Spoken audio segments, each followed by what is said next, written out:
Hello all, ఈరోజు మనం the Hindu explainer text and కాంటెక్స్ట్లో ఇంపార్టెంట్ పాలిటీ రిలేటెడ్ ఆర్టికల్ ఒకటి వచ్చింది. దాన్ని మనం నీట్గా ఇన్ డీటెయిల్గా డిస్కస్ చేద్దాం. ఓకేనా? ఆర్టికల్ పేరేంటి? The Delhi dual governance conundrum. ఓకేనా? ఫస్ట్ ఢిల్లీలో డ్యూయల్ గవర్నెన్స్ ఏంటో చూద్దాం. కొనండ్రమ్ అంటే ఇది ఒక ఇష్యూ అనమాట, అన్రిజాల్వ్డ్ ఇష్యూ లాంటిది. అది ఏంటి అనేది కూడా ఒక్కసారి చూద్దాం. ఎందుకు డ్యూయల్ గవర్నెన్స్ ఉంది, అసలు స్పెషల్ రోల్ ఏంటి, ఢిల్లీ ఇంపార్టెన్స్ ఏంటి, అదంతా కూడా మనం ఆర్టికల్లో డిస్కస్ చేద్దాం. బట్ ఒక్కసారి చూడమ్మా, మనకి యూపీఎస్సీ ఇన్ఫినిటీ మనకి 2 ఆఫర్స్ అనేవి ఉన్నాయి. ఒకటి యూపీఎస్సీ ఆన్లైన్, ఒకటి యూపీఎస్సీ ఆఫ్లైన్. ఒకటి యూపీఎస్సీ ఆన్లైన్ ఫీజు వచ్చేసి కేవలం 60,000 రూపీస్ మాత్రమేనమ్మా. మనకి ఇందులో లైవ్ ప్లస్ రికార్డెడ్ క్లాసెస్ అనేవి ఉంటాయి. రికార్డెడ్ క్లాసెస్ మీకు ఎన్నిసార్లు కంటే అన్నిసార్లు యాక్సెసిబిలిటీ కావచ్చు. మొత్తం మీకు లైఫ్ టైం వ్యాలిడిటీ అనేది వస్తుందమ్మా. ప్రతి కోర్స్ ప్యాకేజ్ కూడా లైఫ్ టైం వ్యాలిడిటీ వస్తుంది అండ్ మీకు అన్లిమిటెడ్ యాక్సెసిబిలిటీ అనేది వస్తుంది. మిగిలిన ఇన్స్టిట్యూట్స్లో తీసుకుంటే మీకు హార్డ్లీ 1 టైమ్ ఆర్ 2 టైమ్స్ మాత్రమే వినగలరు. బట్ మనకు అట్లా కాదనమాట. అట్లీస్ట్ మీరు ఎన్నిసార్లు కావాలంటే అన్నిసార్లు వినే చాయిస్ అనేది మీకు ఉంటుంది అనమాట. అండ్ లైఫ్ టైం వ్యాలిడిటీ అనేది కోర్స్ ప్యాకేజ్ ఉంటుంది. ఓకేనా? అండ్ నెక్స్ట్ యూపీఎస్సీ ఆఫ్లైన్ తీసుకున్నామంటే మనకి ఫీజు వచ్చేసి 70,000 రూపీస్ అమ్మ. 70,000 రూపీస్ మాత్రమే. ఈ ఆఫర్ ఒకసారి చూడండి. ఆన్లైన్ ఒకవేళ తీసుకున్నారంటే మీరు మంత్లీ ఈఎంఐ 5,000 పర్ మంత్ కట్టుకొని హ్యాపీగా క్లియర్ చేయొచ్చు.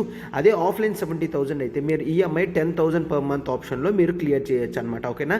ఒకేసారి అమౌంట్ కూడా పే చేయవసరం లేదు. అండ్ వన్ థింగ్, మనకి ఆఫ్లైన్ బ్రాంచెస్ అనేవి హైదరాబాద్, విశాఖపట్నం అండ్ శ్రీకాకుళం, ఈ 3 డిస్ట్రిక్ట్స్లో ఉండడం అనేది జరిగిందమ్మా. మన 3 డిస్ట్రిక్ట్స్లో కూడా యూట్యూబ్లో ఎవరైతే ఫాలో అవుతున్నారో వాళ్ళందరికీ ఓపెన్ ఇన్విటేషన్. మీరు ఎప్పుడైనా కూడా వచ్చి 3 డేస్ డెమో అనేది మీరు హ్యాపీగా వినొచ్చమ్మా. ఆ తర్వాత డెసిషన్ అనేది తీసుకోవచ్చు. హైదరాబాద్ బ్రాంచ్లో నేను పాలిటీ ఆఫ్లైన్ డీల్ చేస్తున్నాను. సో ఇంకా లేట్ చేయకుండా రావాలనుకున్న వాళ్ళు ఖచ్చితంగా హైదరాబాద్ బ్రాంచ్ అనేది విజిట్ చేయొచ్చు. మన క్లాసెస్ అనేవి కంటిన్యూ అవుతున్నాయి. మీరు ఖచ్చితంగా నాతో మాట్లాడచ్చమ్మా. ఓకేనా? వ్యాలిడిటీ అనేది ఈ కోర్స్ ప్యాకేజెస్ కానీ ఈ ఆఫర్స్ కానీ ఇవన్నీ కూడా 15th మే వరకు మాత్రమేనమ్మా. 15th మే వరకు మాత్రమే. ఎందుకు అంటే ఆ తర్వాత ఫీజెస్ అనేవి రివైజ్ అవ్వబోతున్నాయి. 10,000 మేర పెరగబోతున్నాయి అనమాట. ఓకేనా? సో డిలే చేయకుండా వెంటనే జాయిన్ అయితే అవ్వండి అమ్మా. మరొక ఆఫర్ ఏంటి అంటే యూపీఎస్సీ ఆఫ్లైన్ తీసుకుంటే మీకు కాంప్లిమెంట్ కింద యూపీఎస్సీ ఆన్లైన్ అనేది ఫ్రీగా ఇవ్వడం జరుగుతుంది. అంటే మీరు 70,000 పే చేస్తే 60,000 వర్త్ ప్రొడక్ట్ అనేది కాంప్లిమెంట్ కింద వస్తుంది అనమాట. సో డిలే చేయకండి, వెంటనే జాయిన్ అవ్వండి అమ్మా. ఓకేనా? నెంబర్ చూసారు కదమ్మా, ప్రత్యూష మేడం నెంబర్ 7893899553. ఈ నెంబర్కి కాల్ చేయండి. మీకు ఏ డౌట్ ఉన్నా సరే మ్యామ్ సాల్వ్ చేస్తారు. And enquiries, doubts resolution, subscription కానీ మ్యామ్కి కాల్ చేసి చేయొచ్చమ్మా. Yes everyone, welcome to LTX classes. ఈరోజు the Hindu explainer text and కాంటెక్స్ట్లో మనకు తీసుకున్న polity article the Delhi dual governance conundrum అనమాట. ఆర్టికల్ డీల్ చేస్తుంది. This is Srinivas. ఏం చేస్తాం మనం, యథావిధిగా క్వశ్చన్ అనేది ఇక్కడ డిస్కస్ చేస్తాము అండ్ లాస్ట్లో అప్రోచ్ అనేది ఇస్తామన్నమాట. అండ్ త్రూ ద క్లాస్ ఏదైతే మనం నేర్చుకుంటామో ఆ అప్రోచ్ బేసిస్ మీద మీరు ఆన్సర్ రాస్తారు కాబట్టి మీరు హ్యాపీగా ఆన్సర్ అనేది రాయొచ్చు. అండ్ ఇట్లా చేస్తూ ఉంటే మీకు ఇంప్రూవ్మెంట్ అనేది వస్తుందమ్మా. క్వశ్చన్ చూడండి. Governance issues. Okay, which issues? Governance issues in NCR Delhi should be solved based on judgment delivered by the Supreme Court in 2018 and should promote cooperative federalism rather competitive federalism. Explain అన్నాడు. అంటే మన question అనేది 3 parts కింద మనం divide చేయాలన్నమాట. First part ఏంటి, main అంతా కూడా judgement delivered by supreme court in 2018 address చేయాలి. ఆ తర్వాత అది చేస్తే కోఆపరేటివ్ ఫెడరలిజం అనేది ఎందుకు వస్తుంది అండ్ కాంపిటేటివ్ ఫెడరలిజం ఏంటి, ఈ రెండింటికి డిఫరెన్స్ అనేది కూడా మనం షార్ట్లో రాస్తామన్నమాట. అండ్ ఎక్స్ప్లెయిన్ అన్నారు. ఆర్టికల్ అనేది 150 వర్డ్ 10 మార్క్స్ అనమాట. 150 వర్డ్ 10 మార్క్స్. సో ఆర్టికల్ అంతా అయ్యేసరికి మీకు కంప్లీట్ నాలెడ్జ్ అనేది వస్తుంది. ఆ తర్వాత మీరు క్వశ్చన్ అటెంప్ట్ చేస్తే మీకు ఈజీ అవుతుంది అనమాట ఆన్సర్ రైటింగ్ ఇదంతా కూడా. ఓకే, సో ఇంకా డిలే చేయొద్దు, మనం ఆర్టికల్లోకి వెళ్ళిపోదాం. చూడండి అమ్మా, మనకు ఒక్కసారి చూడమ్మా, గ్రూప్ 1 నుంచి కూడా ఆఫర్స్ అనేవి ఉన్నాయి. మనం ఆఫర్ చేసే courses APPSC group 1 and TSPSC group 1. మీకు కావాలంటే రెగ్యులర్గా మనం కరెంట్ అఫైర్స్ కూడా మన ఎల్టీఎక్స్ క్లాసెస్ యూట్యూబ్లో అప్డేట్ చేస్తున్నాము. కరెంట్ అఫైర్స్ టాపిక్స్ అవన్నీ కూడా వేరే ప్లేలిస్ట్లో పెట్టడం జరిగింది. అది మీరు రెగ్యులర్గా కంటిన్యూస్గా ఫాలో అవ్వచ్చమ్మా. అండ్ నెక్స్ట్ మనం ఈ రెండింటికి కూడా రికార్డెడ్ క్లాసెస్ అనేవి ప్రొవైడ్ చేస్తున్నాము. రికార్డెడ్ క్లాసెస్ కేవలం 30,000 రూపీస్కే, లేదు లైవ్ ప్లస్ రికార్డెడ్ కావాలంటే ఆ రెండు లైవ్ ప్లస్ రికార్డెడ్ కేవలం 35,000 రూపీస్కి ఇవ్వడం అనేది జరుగుతుందన్నమాట. సేమ్ నేను చెప్పాను కదమ్మా, రికార్డెడ్ క్లాసెస్ కానీ లైవ్ ప్లస్ రికార్డెడ్ క్లాసెస్ అయితే మీకు అన్లిమిటెడ్ యాక్సెసిబిలిటీ అనేది ఉంటుంది అండ్ లైఫ్ టైం వ్యాలిడిటీ అనేది ఉంటుందన్నమాట. ఒకసారి చూడండి, టీఎస్పీఎస్సీ నుంచి మనకు అఫీషియల్గా నోటిఫికేషన్ అనేది రావడం జరిగింది. ఎన్ని పోస్టులు వచ్చాయమ్మా? 503 పోస్ట్ అనేవి వచ్చాయి. ఈ రోజు నుంచి మీరు అప్లికేషన్స్ అనేవి ఓపెన్ చేసి పెట్టగలరు. ఈరోజు మీరు అప్లై చేయగలరమ్మా. 503 పోస్ట్ గ్రూప్ 1 అనేది చాలా పెద్ద మ్యాటర్ అనమాట. ఇన్ని పోస్ట్ ఈ మధ్యలో ఎప్పుడు కూడా అసలు రిలీజ్ అవ్వలేదు కాబట్టి చాలా మందికి ఛాన్సెస్ ఉంటుంది. సో డిలే చేయకండి అమ్మా. అప్పటికే చెప్పాను నేను, ముందే సబ్స్క్రైబ్ చేసుకోండి. మీకు నోటిఫికేషన్ వస్తే 2 to 3 months మాత్రమే ఉంటుంది. ఇక్కడ సిలబస్ రివైజ్ చేయడానికి మాత్రమే సరిపోతుంది తప్ప కూర్చొని చదువుకోవడానికి సరిపోదు. సో డిలే చేయకుండా వెంటనే మీరు క్లాసెస్ జాయిన్ అయితే మీకు హ్యాపీగా ఈ టైం అనేది మీరు వైజ్గా యూజ్ చేసుకోగలరు అనమాట. అండ్ ఏపీపీఎస్సీ నుంచి కూడా కన్ఫామ్గా వచ్చే ఛాన్సెస్ ఉన్నాయి. సో డిలే చేయకుండా వెంటనే ఇది కూడా తీసుకోండి అమ్మా. ఓకేనా?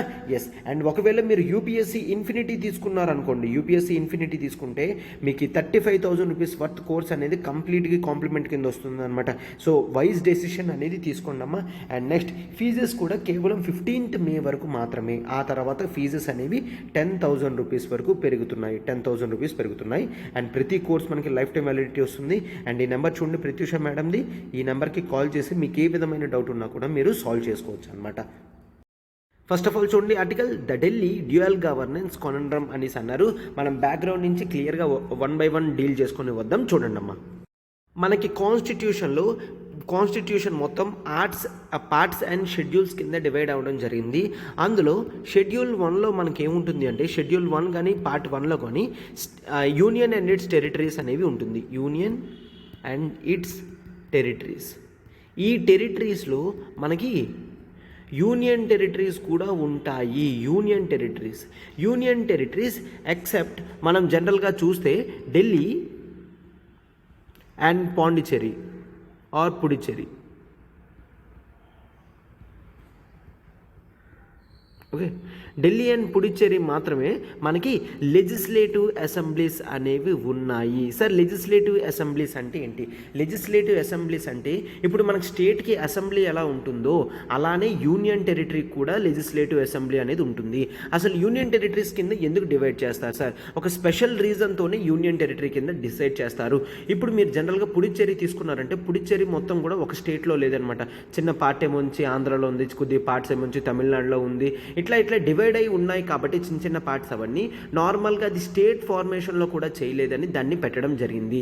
Are take example Daman and Diu కానీ అవి చాలా చిన్న పార్ట్స్ అండ్ అవి ఏంటి అంటే వాటి సోషియో కల్చరల్ ప్రాక్టీసెస్ కూడా చాలా డిఫరెన్స్. సో జనరల్గా సమ్ స్పెషల్ ప్రొవిజన్స్ ఇద్దామని సోషియో కల్చరల్ ప్రాక్టీసెస్ అవన్నీ కూడా డిఫరెంట్గా ఉంటున్నాయని యూనియన్ టెరిటరీస్గా కొన్ని పార్ట్స్ చేయడం జరిగింది. Socio cultural practices. Okay, so union territories form అయ్యాయి. అయితే ఈ యూనియన్ టెరిటరీస్ చాలా చిన్నవి కాబట్టి వాటికి మిగిలినవి ఇప్పుడు ఢిల్లీ పుడుచ్చేరి తప్ప ఇంకే వాటికి కూడా లెజిస్లేటివ్ అసెంబ్లీ అనేది ఇవ్వలేదు. సరే, అయితే దాని అడ్మినిస్ట్రేషన్ అంతా ఎవరు చూసుకుంటారు?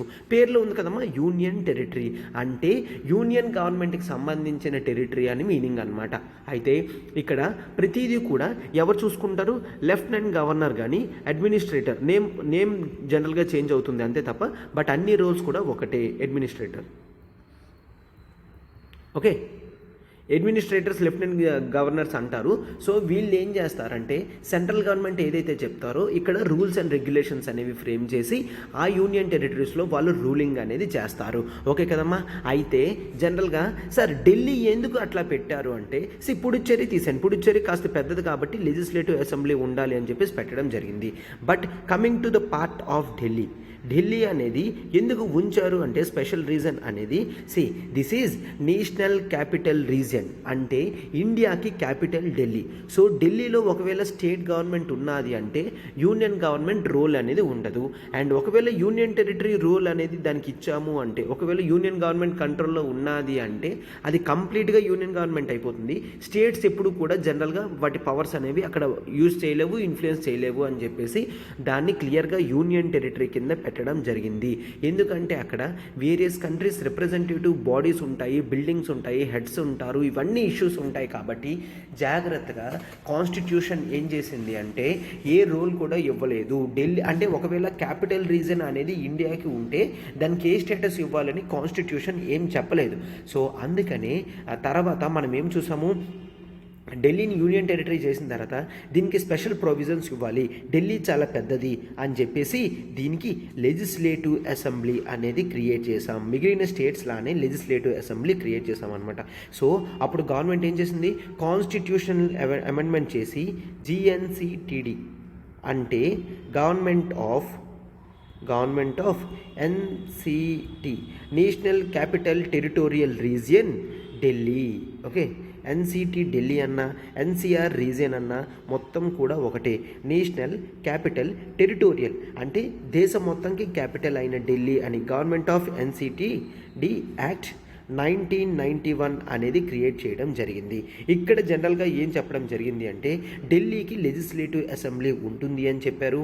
అండ్ ఇక్కడ ఏంటి అంటే ఇక్కడ ఎలక్టెడ్ గవర్నమెంట్ ఫార్మ్ అవుతుంది, అంటే ప్రజలకి ఓటు హక్కు అనేది ఇవ్వడం జరుగుతుంది. అదే లెజిస్లేటివ్ అసెంబ్లీ లేకపోతే ప్రజలు ఎవరు కూడా ఓటు వేయలేరు అనమాట.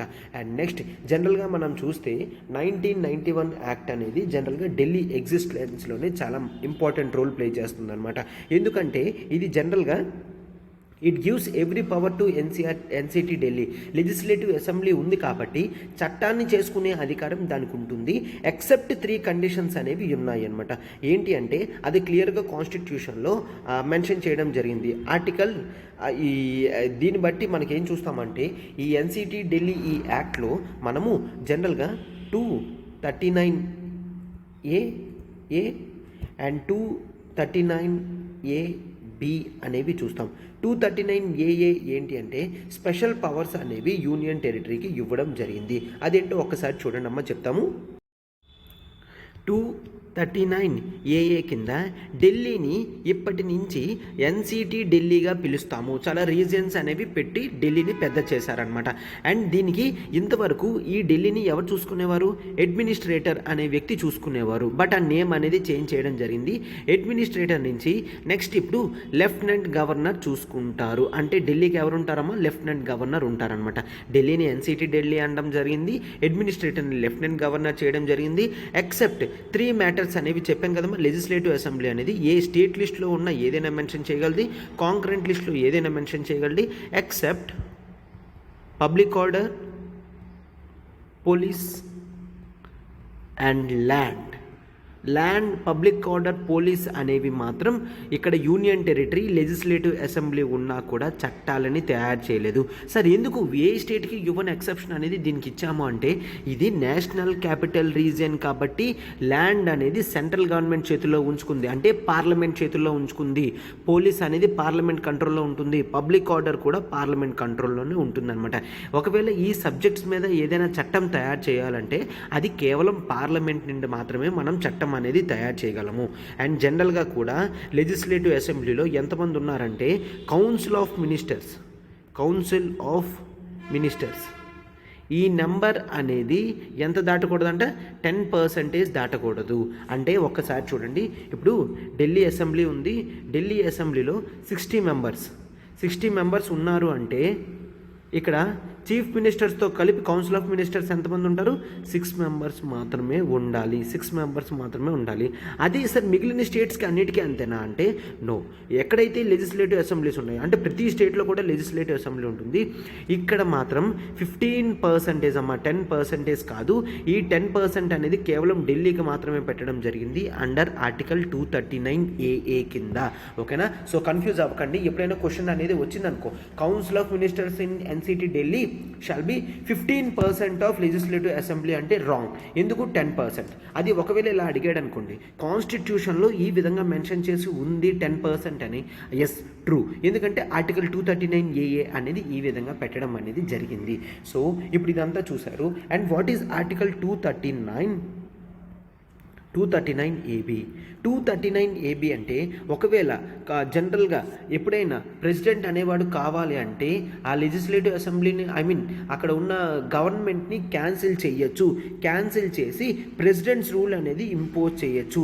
జనరల్గా మనకి ప్రెసిడెంట్స్ రూల్ అనేది ఆర్టికల్ 356 ఆఫ్ ఇండియన్ కాన్స్టిట్యూషన్లో ప్రెసిడెంట్స్ రూల్ అనేది ఉంటుందన్నమాట. ఓకే, ప్రెసిడెంట్స్ రూల్ అంటే లెజిస్లేటివ్ అసెంబ్లీ అనేది ఏమవుతుంది, క్లోజ్ అయిపోతుంది, గవర్నమెంట్ పడిపోతుంది, డైరెక్ట్గా ప్రెసిడెంటే రూలింగ్ అనేది చేస్తాడు. అది ఆర్టికల్ 356. బట్ ఈ ఆర్టికల్ 356 అనేది డైరెక్ట్గా యూనియన్ టెరిటరీలో అప్లై చేయకుండా ఆర్టికల్ 239 AB అనేది పెట్టి క్లియర్గా చెప్పడం జరిగింది అనమాట. ప్రెసిడెంట్ మే సస్పెండ్ ఆపరేషన్స్ అని. ఒకవేళ 239లో చెప్పినట్టు ఏదైనా జరగకపోతే ప్రెసిడెంట్ అనేవాడు ఈ రూలింగ్స్ మొత్తం ఇవన్నీ కూడా క్యాన్సిల్ చేసి ప్రెసిడెంట్స్ రూల్ లాంటిది ఇంపోజ్ చేయొచ్చు అని క్లియర్గా చెప్పడం అనేది జరిగింది అనమాట. ఓకేనా. సో అయితే సార్ దీంతో ఇష్యూ అనేది సాల్వ్ అయిపోయిందా అంటే నో, ఇష్యూ అనేది అప్పుడే వచ్చిందమ్మా 1991 తర్వాత కదా. సో అప్పటి నుంచి పవర్ పాలిటిక్స్ అనేది రావడం జరిగింది. ఏం జరిగిందమ్మా, పవర్ పాలిటిక్స్. ఎందుకంటే ప్రతి ఒక్కరూ కూడా ఢిల్లీలో కెపాసిటీ ఉంచుకోవాలి అనుకుంటారన్నమాట. మనకి అంతవరకు సెంట్రల్ గవర్నమెంట్లో ఎవరు అక్కడ జనరల్గా ఢిల్లీలో అసెంబ్లీ పెట్టిన తర్వాత most of the times Congress government మాత్రమే ఫార్మ్ అవడం జరిగింది. అండ్ ఆ తర్వాత బీజేపీ గవర్నమెంట్ ఫార్మ్ అయింది. అండ్ ఆ తర్వాత ఇప్పుడు ఆమ్ ఆద్మీ పార్టీ, ఆప్ పార్టీ అనేది వచ్చిందనమాట. ఈ పార్టీ వచ్చిన తర్వాత ఎప్పుడైతే ముందు వరకు కాంగ్రెస్ బీజేపీ ఉండేది కాబట్టి సెంట్రల్లో ఎవరున్నా కూడా స్టేట్లో వాళ్ళు ఉండేవారు కాబట్టి చిన్న చిన్న ఇష్యూస్ ఉండేవి. కాంగ్రెస్ ఉన్నప్పుడు సెంట్రల్ గవర్నమెంట్లోని కాంగ్రెస్ ఉండేది, యూనియన్ టెరిటరీలో కాంగ్రెస్ ఉండేది కాబట్టి ఇష్యూస్ అనేవి రాలేదు. ఇప్పుడు ఒక్కసారి చూడండి, ఇప్పుడు ఎవరున్నారు, రీజనల్ పార్టీ అనేది ఉన్నది. ఆమ్ ఆద్మీ పార్టీ అనేది ఒక రీజనల్ పార్టీ, రైట్. ఈ రీజనల్ పార్టీకి సెంట్రల్ గవర్నమెంట్కి రీజనల్ పార్టీకి అస్సలు ఇష్యూస్ అనేవి అస్సలు పడదనమాట. They are not very close in solving the issues అనమాట. అది చాలాసార్లు బయట కూడా పడింది. పవర్ పాలిటిక్స్ ఎప్పుడైతే ఎంటర్ అయిందో అంటే నువ్వు కాదు నేను రూల్ చేస్తా, నేను కాదు నువ్వు రూల్ చూస్తామంటే పాయింట్ ఆఫ్ ఫ్రిక్షన్స్ అనేవి ఎక్కువ రాయడం జరిగింది. పాయింట్ ఆఫ్ ఫ్రిక్షన్ ఏంటి అంటే సెంట్రల్ గవర్నమెంట్ ఏం చెప్తుంది, ఇది ఒక యూనియన్ టెరిటరీ. యూనియన్ టెరిటరీలో ఎప్పుడు కూడా నేను చెప్పినట్టే జరుగుతుంది, లెఫ్టినెంట్ గవర్నర్కే పవర్స్ ఎక్కువ ఉంటాయి అని సెంట్రల్ గవర్నమెంట్ చెప్తుంది. బట్ స్టేట్ ఏం చెప్తుంది, అది అన్ని యూనియన్ టెరిటరీస్లో జరుగుతుంది తప్ప నాకు లెజిస్లేటివ్ అసెంబ్లీ అనేది ఉన్నది. అండ్ నేను ప్రజలతో ఎన్నుకోబడిన కౌన్సిల్ ఆఫ్ మినిస్టర్స్ని ఫామ్ చేశాను, నేను ఒక చీఫ్ మినిస్టర్ని. సో ఇన్ జనరల్గా కౌన్సిల్ ఆఫ్ మినిస్టర్స్ ఇచ్చిన ఎయిడ్ అండ్ అడ్వైస్ మాత్రమే గవర్నర్ ఫాలో అవ్వాలి అని చెప్పేసి ఉందన్నమాట. అండ్ ఏ డెసిషన్ వచ్చినా కూడా గవర్నర్, లెఫ్టినెంట్ గవర్నర్ అనేది కౌన్సిల్ ఆఫ్ మినిస్టర్స్కి అంత ఎర్లీ జడ్జిమెంట్ అనేది ఇవ్వట్లేదు, అంత ఎర్లీగా డెసిషన్స్ తీసుకొని ఇవ్వడం లేదు అని కూడా మనం జనరల్గా అబ్జర్వ్ చేస్తామన్నమాట. సో ఆ తర్వాత ఇష్యూస్ ఏవొచ్చాయమ్మా, యాక్చువల్లీ జనరల్గా చెప్పాం కదా ఆర్టికల్ 239 ప్రకారం కాన్స్టిట్యూషన్ ఏం చెప్పింది అంటే లెఫ్టినెంట్ గవర్నర్ అనేవాడు ఇండిపెండెంట్గా యాక్ట్ చేస్తాడు. లెఫ్టినెంట్ గవర్నర్ అనేవాడు కౌన్సిల్ ఆఫ్ మినిస్టర్స్ సంబంధం లేకుండా హ్యాపీగా రూల్ చేస్తాడు, ఇండిపెండెంట్గా రూల్ చేస్తాడని ఉంటుంది. అండ్ ఆర్టికల్ 239 చూస్తే ఏం చెప్పాము, there shall be council of ministers అన్నాం కదా, కౌన్సిల్ ఆఫ్ మినిస్టర్స్ ఉంటుంది అండ్ లెఫ్టినెంట్ గవర్నర్కి ఎయిడ్ అండ్ అడ్వైస్ చేస్తాము. అంటే ఈ రెండు కూడా కాంట్రడిక్టింగ్గా ఉండడం అనేది జరిగింది. సో ఇష్యూస్ అనేవి వచ్చాయి, చాలా ఇష్యూస్ అనేవి వచ్చాయి. ఆ ఇష్యూస్ అనేవి వచ్చిన తర్వాత మనం ఎక్కడికి వెళ్ళడం జరిగింది, సుప్రీం కోర్టుకి చాలాసార్లు వెళ్ళడం జరిగింది.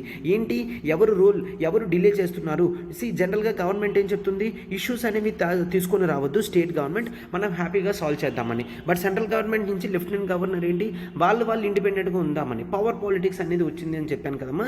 సో అయితే 2018లో మనము ఎక్కడికి వెళ్ళడం జరిగింది, సుప్రీం కోర్టు దగ్గరికి వెళ్ళి ఇష్యూస్ సాల్వ్ చేయడం అనేది జరిగింది అనమాట. 2018 సుప్రీం కోర్ట్, ఇది కాన్స్టిట్యూషనల్ బెంచ్ అమ్మా, కాన్స్టిట్యూషనల్ బెంచ్. ఎంత మెంబర్స్ అంట, 5 జడ్జెస్. దాని జడ్జిమెంట్ చూడండి, దాని జడ్జిమెంట్ చూస్తే క్లియర్గా సుప్రీంకోర్టు చెప్పిందనమాట, మీరు ఇష్యూస్ కింద ఏవైతే తీస్తున్నారో అవి అసలు ఇష్యూస్ కూడా కాదు. ఎందుకంటే ఆర్టికల్ 239 క్లాజ్ 1 ప్రకారం ఇండిపెండెంట్ ఆఫ్ లెఫ్టినెంట్ గవర్నర్ అన్నారు. But this is completely different from article 239 AA అని చెప్పడం జరిగింది. And yes, NCT Delhi act 2019 ప్రకారం 1991 ప్రకారం జనరల్గా స్టేట్ గవర్నమెంట్ అంటే ఇక్కడ యూనియన్ టెరిటరీ అనేది స్టేట్ లిస్ట్లో కానీ జనరల్గా పవర్స్ అనేవి ఏదైనా కూడా ఇష్యూ చేయగలది except police, land and public order అని క్లియర్గా చెప్పడం జరిగింది. అండ్ అది కూడా చెప్పింది అనమాట ఏంటంటే executive power of the union అనేది ఖచ్చితంగా జ్యూరిస్డిక్షన్ ఆఫ్ ఢిల్లీలోకి రాదు. ఓకేనా, ఏం చెప్పింది? Executive power of union, executive power of union. Yes, యూనియన్కి అనేది ప్రత్యేకంగా స్పేస్ అనేది లేదు. యూనియన్ గవర్నమెంట్ ఎక్కడ ఉంటుంది? ఢిల్లీ రీజన్లోనే ఉంటుంది. బట్ ఇక్కడ ఎగ్జిక్యూటివ్ పవర్ ఆఫ్ యూనియన్ అనేది completely different from jurisdiction of Delhi అని చెప్తున్నారు. వాళ్ళు అక్కడ ఉంటున్నారు అంటే ఎక్కడ యూనియన్ గవర్నమెంట్కే పవర్ ఎక్కువ అని కాదు, ప్రజల చేత ఎన్నుకోబడిన ఈ అసెంబ్లీకి మాత్రమే ఉంటుంది జ్యూరిస్డిక్షన్ ఆఫ్ ఢిల్లీ. ఢిల్లీ గవర్నమెంట్కే పవర్స్ అనేవి ఉంటాయి అని క్లియర్గా చెప్పడం జరిగింది అనమాట. అండ్ మరొకటి ఏం చెప్పింది? ఖచ్చితంగా లెఫ్టినెంట్ గవర్నర్ అనేవాడు ఎయిడ్ అండ్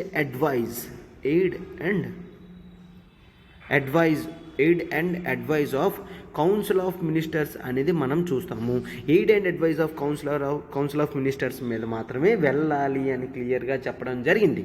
ఎస్, 239 ప్రకారం నీకు ఇండిపెండెంట్ పవర్స్ ఉండొచ్చు, బట్ ప్రజల చేతి ఎన్నుకోబడిన కౌన్సిల్ ఆఫ్ మినిస్టర్స్ ఫార్మ్ అయింది కాబట్టి నువ్వు ఖచ్చితంగా వాళ్ళు చెప్పినట్టు చెయ్యాల్సిందే అని కూడా క్లియర్గా చెప్పడం జరిగింది. అండ్ ఎస్, ఒకవేళ మీ ఇద్దరి మధ్యన ఏమైనా ఇష్యూస్ వస్తే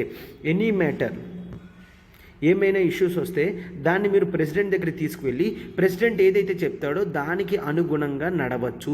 సార్, మరి ప్రెసిడెంట్ అనేవాడు యూనియన్ గవర్నమెంట్ ఎస్టాబ్లిష్ చేస్తుంది కదా, సో వాళ్ళకి తగ్గట్టుగా ఇవ్వచ్చు కదా, వాళ్ళకి తగ్గట్టుగా ఇవ్వచ్చు.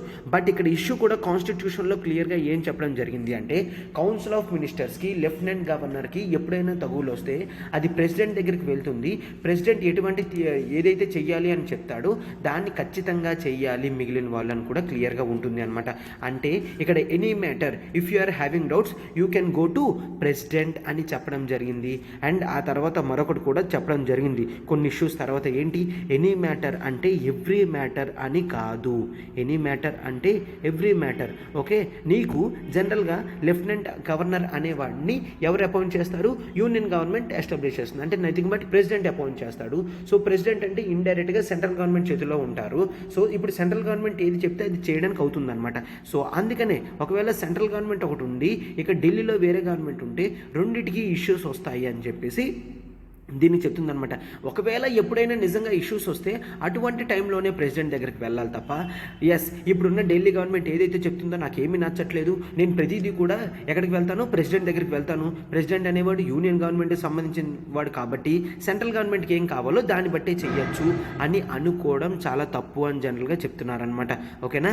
ఎస్, దీని తర్వాత కాస్త ఇష్యూస్ అనేవి తగ్గాయి అని అనుకున్నారు, బట్ ఇష్యూస్ అనేవి అప్పటికి కూడా ఫుల్ ఫ్లెడ్జ్డ్గా మనకి తగ్గలేదు. 2018 ఈ జడ్జిమెంట్స్ తర్వాత ఢిల్లీ గవర్నమెంట్ ఏంటి జనరల్గా as they got full powers కదా, కౌన్సిల్ ఆఫ్ మినిస్టర్స్ చెప్పింది చెయ్యాలి అన్నారు కాబట్టి స్టేట్ గవర్నమెంట్కి పవర్స్ అనేవి వచ్చాయి. సో సెంట్రల్ గవర్నమెంట్ ఏం చేసింది?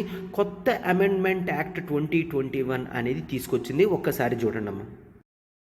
Government of NCT Delhi amendment act 2021 అనేది తీసుకొని రావడం జరిగింది. దీంట్లో క్లియర్గా చూస్తే ఏమి ఇవ్వడం జరిగింది? హయ్యర్ ఇంపార్టెన్స్ టు లెఫ్టినెంట్ గవర్నర్కి ఇవ్వడం జరిగింది. లెఫ్టినెంట్ గవర్నర్కి అంటే ఇక్కడ ఏం చెప్తున్నారంటే సెక్షన్స్ 21, 24, 33 ఆఫ్ 1991 యాక్ట్ని చేంజ్ చేయడం జరిగింది. ఏంటంట, ఇంతవరకు గవర్నమెంట్ అని ఏదైతే 1991 యాక్ట్లో మెన్షన్ చేసిందో గవర్నమెంట్ అంటే నథింగ్ బట్ ఇక్కడ లెఫ్టినెంట్ గవర్నర్ అని చెప్పడం జరిగింది. అలా ఎక్కడైనా అవుతుందేటమ్మా? ఇప్పుడు స్టేట్ ఉంది, స్టేట్లో గవర్నమెంట్ అంటే ఇక్కడ మనం గవర్నర్ అని అంటామా ఏంటి? నో, గవర్నమెంట్ అంటే జనరల్గా ప్రజల చేతి ఎన్నుకోబడిన గవర్నమెంట్ రావాలి. బట్ యాక్ట్లో ఈ విధంగా మార్చేశారు. ఏంటి? గవర్నర్ అంటే లెఫ్టినెంట్ గవర్నర్ అని చెప్పేసి అనమాట. And highest form of discretionary powers అనేవి ఇవ్వడం జరిగింది. లెఫ్టినెంట్ గవర్నర్ ఏదైతే అనుకుంటాడో, ఢిల్లీకి ఏదైతే మంచిది అని అనుకుంటాడో దాన్నే ఇతను చెయ్యొచ్చు అని ఇస్తే దాన్ని ఏంటి? Unlimited open ending powers, discretionary powers అనేది ఇచ్చేటట్టు మీనింగ్ అనమాట. అండ్ జనరల్గా it to ensure that lieutenant governor అనేవాడు ఒక కౌన్సిల్ ఆఫ్ మినిస్టర్స్తో మాట్లాడి డెసిషన్ అనేది అతను తీసుకోగలరు అని చెప్పేసి కూడా చెప్తున్నారనమాట. అండ్ జనరల్గా కౌన్సిల్ ఆఫ్ మినిస్టర్స్ కూడా ఏదైనా మేజర్ డెసిషన్ తీసుకున్నప్పుడు ఖచ్చితంగా ఒక మాట అనేది లెఫ్టినెంట్ గవర్నర్కి చెప్పాలి అని కూడా చెప్పారనమాట. అండ్ జనరల్గా ఏంటి, ఎవరైతే అసెంబ్లీ ఉందో, జనరల్గా ఢిల్లీ అసెంబ్లీ ఉందో చూడమ్మా, ఢిల్లీ అసెంబ్లీ కానీ ఆ ఢిల్లీ అసెంబ్లీ నుంచి ఫార్మ్ అయిన కమిటీస్ కానీ ఇవేవి కూడా డే టు డే అడ్మినిస్ట్రేషన్లోకి దూరకూడదు. డే టు డే అడ్మినిస్ట్రేషన్ ఎందుకు అంటే డే టు డే అడ్మినిస్ట్రేషన్ అంతా కూడా నేను లెఫ్టినెంట్ గవర్నర్ అయిన ఢిల్లీని చూసుకుంటాను అని క్లియర్గా యాక్ట్లో చెప్పడం జరిగింది. అర్థమవుతుంది కదమ్మా. సో దీన్ని బట్టి 2021 యాక్ట్ తర్వాత చాలా చేంజెస్ అనేవి రావడం జరిగింది. చాలా వరకు కూడా ప్రజలు క్రిటిసైజ్ చేయడం జరిగింది. ఏంటంటే చెప్పాను కదమ్మా, దీంతో ఢిల్లీ గవర్నమెంట్ ఏం తగ్గిపోతుంది, ఎఫిషియన్సీ అనేది తగ్గిపోతుంది. ఎందుకంటే స్టేట్ గవర్నమెంట్ చెప్పినట్టు ఖచ్చితంగా జరగదు. సారీ, స్టేట్ అంటే ఇక్కడ నథింగ్ బట్ యూనియన్ టెరిటరీ నా మీనింగ్ అమ్మా. ఢిల్లీ గవర్నమెంట్ చెప్పినట్టు జరగదు, యూనియన్ గవర్నమెంటే చెప్పినట్టు జరుగుతుంది. సో ఎఫిషియన్సీ అనేది తగ్గిపోతుంది. అండ్ ఆ తర్వాత మనం ఇంకేం చూస్తామంటే లెఫ్టినెంట్ గవర్నర్ అనేవాడు ఎంత టైంలో స్టేట్ గవర్నమెంట్కి రెస్పాండ్ అవ్వాలో అని కూడా లేదు. అంటే ఇక్కడ జనరల్గా చూడండి అమ్మా, యూనియన్ టెరిటరీ అసెంబ్లీలో ఒక బిల్ పెడుతుంది. ఆ అసెంబ్లీలో బిల్ అనేది లెఫ్టినెంట్ గవర్నర్కి సంతకం గురించి పంపిస్తాం. లెఫ్టినెంట్ గవర్నర్ ఎంత టైంలో ఇవ్వచ్చు, ఏ విధంగా తీసుకుంటాడు అనేది ఎక్కడా కూడా 2021 యాక్ట్లో మెన్షన్ చేయలేదు అని చెప్తున్నారనమాట. అండ్ జనరల్గా చాలామంది ఏం చెప్తున్నారు, ప్రజలు 2018లో కాన్స్టిట్యూషనల్ బెంచ్ ఏదైతే తీర్పిచ్చిందో దానికి ఆపోజిట్గా ఇక్కడ క్లియర్గా నాకు కనిపిస్తుంది అని చాలామంది క్రిటిసైజ్ చేయడం జరిగిందనమాట. అండ్ దీంతో స్పిరిట్ ఆఫ్ కోఆపరేటివ్ ఫెడరలిజం అనేది పోతుంది. స్పిరిట్ ఆఫ్ ఫెడరలిజం అంటే ఏంటి సార్? ఫెడరలిజం అంటే ఏంటి? పవర్ డిస్ట్రిబ్యూషన్ అనేది యూనియన్కి అండ్ జనరల్గా స్టేట్స్కి ఆర్ యూనియన్ టెరిటరీస్కి సమానంగా ఉండాలి. ఎవరు జ్యూరిస్డిక్షన్ రూల్స్లో వాళ్ళు ఉండాలి అని క్లియర్గా ఉంటే పర్వాలేదు. బట్ ఇక్కడ ఈ విధంగా ఉండలేదు. సో అందుకే నేను క్లియర్గా ఆర్టికల్ ఏం రాశానమ్మా, కోఆపరేటివ్ ఫెడరలిజం అనేది పోతుంది, కాంపిటేటివ్ ఫెడరలిజం అనేది వస్తుంది. కాంపిటేటివ్ ఫెడరలిజం అంటే నీకు పవర్ ఉందా, నాకు పవర్ ఉందా, నీ పవర్ పెద్దదా, నా పవర్ పెద్దదా, ఓకే నువ్వు పలానా దాంట్లో నువ్వు యాక్ట్ చేసుకో, స్టేట్లో నేను పలానా దాని కింద యాక్ట్ చేసుకుంటాను అని మీనింగ్ అనమాట. ఈ విధంగా వస్తుంది. సో అందుకనే స్పిరిట్ ఆఫ్ కోఆపరేటివ్ ఫెడరలిజం పోయి కాంపిటేటివ్ ఫెడరలిజం అనేది వస్తుంది అని జనరల్గా చెప్పడం అనేది జరుగుతుంది అనమాట.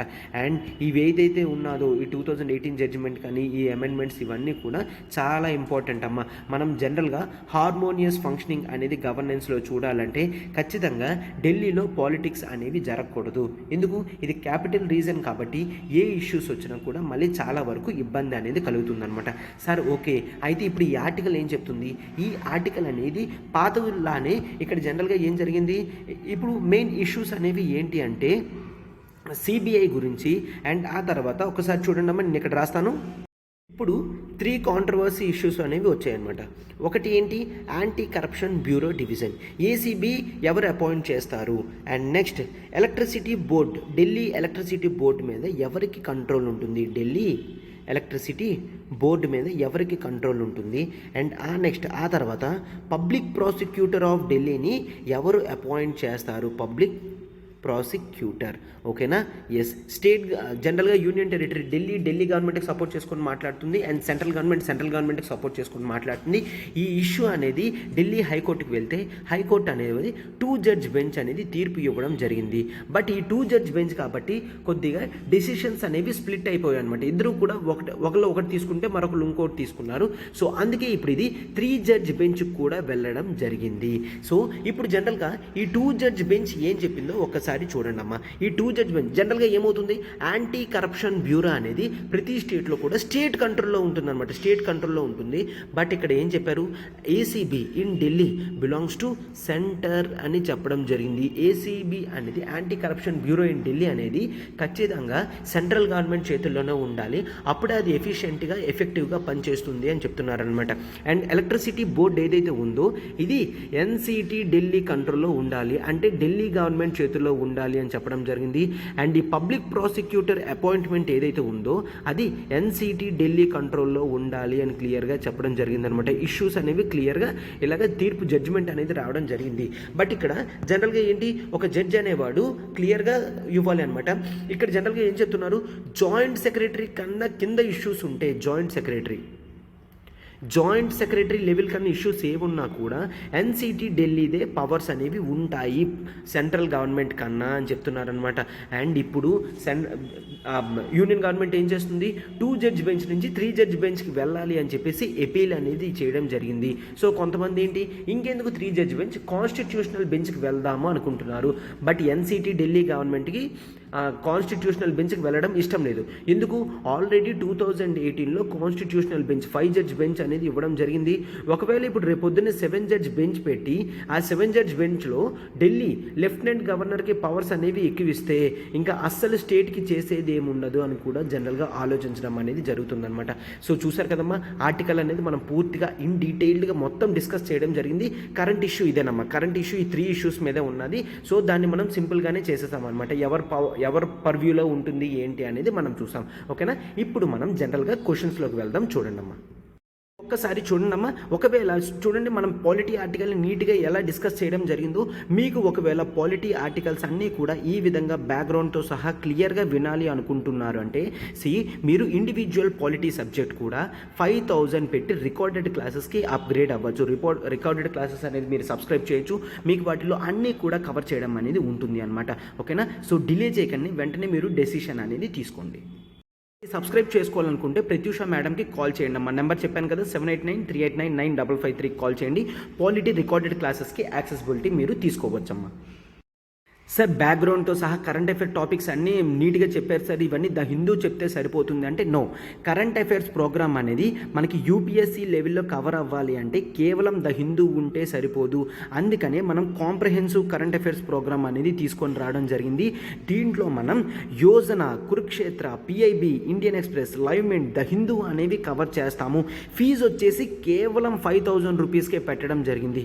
5000 రూపీస్ పర్ మంత్ సార్ అంటే no, 5000 is the final payment that you are paying. మీరు అన్లిమిటెడ్ టైం అనేది అన్లిమిటెడ్ యాక్సెసిబిలిటీతో లైఫ్ టైం వ్యాలిడిటీతో కేవలం 5000 పే చేస్తే సరిపోతుందమ్మా. ఈ ఫీజు అనేది ఇప్పుడు 8th మే తర్వాత 10,000 దాకా వెళ్ళడం అనేది జరుగుతుంది. సో యోజన మీరు ఎప్పుడు చదువుతారు, మీకు టైం సరిపోదు. కురుక్షేత్ర, యోజన కురుక్షేత్ర నుంచి మనము ఉన్న ప్రతి ఇంపార్టెంట్ ఆర్టికల్ని కూడా క్లియర్గా క్లాస్లో డిస్కస్ చేయడం జరుగుతుందమ్మా. ఎవ్రీడే 9 PM అనేసరికి కరెంట్ అఫైర్స్ ప్రోగ్రామ్ స్టార్ట్ అయిపోతుంది. మనము యోజన, కురుక్షేత్ర, పిఐబి నుంచి ఇంపార్టెంట్ ఆర్టికల్స్ పిక్ చేసి ఎక్స్ప్లెయిన్ చేస్తాము. అండ్ ఆ తర్వాత రెగ్యులర్ బేసిస్ మీద ఎంసీక్యూస్ సెషన్స్ అనేవి కండక్ట్ చేస్తాము. ఎంసీక్యూస్. సో మీరు Yojana, Kurukshetra, PIB, Indian express, live mint, the Hindu articles వింటూ ఉంటారు. వాటి మీద ఎంసీక్యూస్ బేస్డ్ ప్రిపేర్ చేస్తే మీకు కంప్లీట్గా ప్రిలిమ్స్ ఓరియంటెడ్ సెక్షన్స్లో కాంప్రహెన్సివ్గా టోటల్గా కవర్ అయిపోతుందమ్మా. అండ్ మెయిన్స్ పర్స్పెక్టివ్స్కి వచ్చేసరికి యోజన, కురుక్షేత్ర నుంచి మనం ఆర్టికల్స్ డీల్ చేస్తాము. వాటి నుంచి నోట్ మేకింగ్ ఎలా చేయాలి ఏంటో అనేది కూడా మనం జనరల్గా చూస్తామన్నమాట. సో ఆఫర్ అనేది కేవలం వ్యాలిడిటీ 7th మే వరకు మాత్రమే. మీరు అస్సలు డిలే అనేది చేయకండి, వెంటనే సబ్స్క్రిప్షన్ అనేది చేసుకున్నాం. ఇక్కడ నెంబర్ చూడండి, నెంబర్ ప్రత్యూష మేడంది 7893899553. సో డిలే చేయకుండా వెంటనే జాయిన్ అనేది కోర్స్ స్టార్ట్ చేయండి అమ్మా. కంప్లీట్ కోర్స్ ప్యాకేజ్ అనేది నేను డీల్ చేస్తున్నాను. This is Srinivas. సో మీరు అస్సలు ఆలోచించవసరం లేదు, కన్సిస్టెంట్గా మన క్లాసెస్ అనేవి కంటిన్యూస్గా రన్ అవుతూ ఉంటుందన్నమాట. ఓకేనా, చూడండమ్మా, governance issues in NCR Delhi should be solved based on judgement delivered by supreme court in 2018. ఇప్పుడు సుప్రీంకోర్టు 2018లో జడ్జ్మెంట్ ఏది ఇచ్చిందో మనకు తెలుసు. దాని విధంగా గవర్నెన్స్ ఇష్యూస్ అనేవి ఎట్లా సాల్వ్ చేసుకోవాలో మనకు తెలుసు. And should promote cooperative federalism rather competitive federalism అని కూడా ఇవ్వడం జరిగింది. సో ఇక్కడ మనం జనరల్గా ఏం రాస్తాం, ఇంట్రడక్షన్ అనేది ఏ విధంగా రాస్తాము, గవర్నెన్స్ ఇష్యూస్ అనేవి related to daily day to day administration అనేది ఉన్నది ఎన్సీఆర్ ఢిల్లీలో అని చెప్తామన్నమాట. అండ్ ఎన్సీఆర్ ఢిల్లీకి అనేది లెజిస్లేటివ్ అసెంబ్లీ అనేది ఉండాలి. ఇది ఎట్లా కాన్స్టిట్యూషన్ చేయడం జరిగింది, ఢిల్లీ గవర్నమెంట్ ఎన్సిటి యాక్ట్ 19 1991 కింద వచ్చింది అని చూస్తాం కదమ్మా. So government of NCT Delhi act అనేది చూస్తాం కదమ్మా, 1991 ఆ యాక్ట్ ప్రకారం వచ్చింది అని రాస్తారనమాట. అండ్ ఆ తర్వాత ఇంట్రడక్షన్ అంతకన్నా పెద్దది ఉండకూడదమ్మా. బాడీలో మనము అసలు జనరల్గా ఫ్రిక్షన్ పాయింట్స్ ఏంటో ముందు రాస్తాము, ఓకేనా. ఫ్రిక్షన్ పాయింట్స్ అనేవి ఒక 2-3 పాయింట్స్ రాస్తాం. ఫ్రిక్షన్ పాయింట్స్ ఏంటి ఇక్కడ? ఎస్, ఢిల్లీ లెజిస్లేటివ్ అసెంబ్లీకి స్టేట్ లిస్ట్లో ఉన్న ప్రతిదీ చేయగలది except public order, land, police అనేది చూస్తాము. సో ఈ ఇష్యూస్ వచ్చేసరికి చాలా ఇష్యూస్ వస్తున్నాయి. And day to day administration 1991 యాక్ట్లో జనరల్గా మనం ఆర్టికల్ 239AA చూస్తాము. దీని ప్రకారం 239 ప్రకారం కూడా ఇండిపెండెన్స్ ఆఫ్ లెఫ్టినెంట్ గవర్నర్ అనేది ఉంటుంది అని చూసాము. సో ఇవి ఫ్రిక్షన్ పాయింట్స్ కింద ఉన్నాయి. Day to day administration delay అవ్వడం, కానీ సెంట్రల్ గవర్నమెంట్ వేరే ఉండి రీజనల్ గవర్నమెంట్ వేరే ఉంటే ఇష్యూస్ వస్తున్నాయి, అవన్నీ కూడా చూస్తామన్నమాట. అండ్ ఆ తర్వాత సుప్రీంకోర్టు జడ్జిమెంట్ ఇన్ 2018 అని పెడతాం. మెయిన్ పాయింట్ ఇది కాబట్టి దీంట్లో దీని ప్రకారం ఇస్తామన్నమాట. ఇందులో క్లియర్గా 239 is completely different from 239AA అని చెప్పడం జరిగింది. సో ఖచ్చితంగా ప్రజల చేత ఎన్నుకోబడిన ఢిల్లీ లెజిస్లేటివ్ అసెంబ్లీకి ఎక్కువ పవర్స్ అనేవి ఉంటాయని చెప్పడం జరిగింది.